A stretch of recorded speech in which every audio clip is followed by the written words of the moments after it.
Hello guys, welcome back to my new video.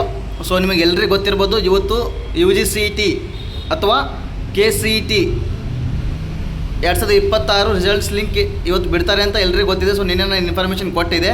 So already ಇವಾಗ ಏನಂದರೆ 3 ಗಂಟೆ ಆಗಕ್ಕೆ ಬಂತು, ಬಟ್ ಇನ್ನೂವರೆಗೂ ರಿಸಲ್ಟ್ ಲಿಂಕ್ ಓಪನ್ ಆಗ್ತಾ ಇಲ್ಲ, ಮತ್ತು ಸರ್ವರ್ ಕೂಡ ಡೌನ್ ಇದೆ. ಸೊ ಇವು ನೋಡ್ಕೋಬೋದು. ಇಲ್ಲಿ ನಾನು ಗೂಗಲಲ್ಲಿ KE ಅಂತ ಸರ್ಚ್ ಮಾಡಿದ್ದೀನಿ, ಬಟ್ ಸರ್ಚ್ ಮಾಡಿದರೆ ನಿಮಗೆ ಈ ಥರ ಸರ್ವರ್ ಡೌನ್ ಅಂತ ಬರ್ತಿದೆ.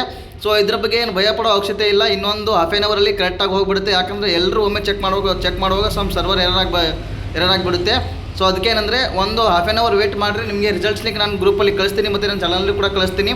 ಅಲ್ಲಿವರೆಗೂ ವಿಡಿಯೋ ನೋಡ್ತಾ ಇರಿ. ಮತ್ತು ಇನ್ನೂ ನನ್ನ ಚಾನಲ್ಗೆ ಯಾರು ಸಬ್ಸ್ಕ್ರೈಬ್ ಆಗಿಲ್ಲ, ಎಲ್ಲರೂ ಸಬ್ಸ್ಕ್ರೈಬ್ ಮಾಡ್ಕೊಳ್ರಿ. ಮತ್ತು ನಿಮ್ಮ ಫ್ರೆಂಡ್ಸ್ ಯಾರಿದ್ರು ಅವರಿಗೂ ಕೂಡ ಶೇರ್ ಮಾಡಿರಿ.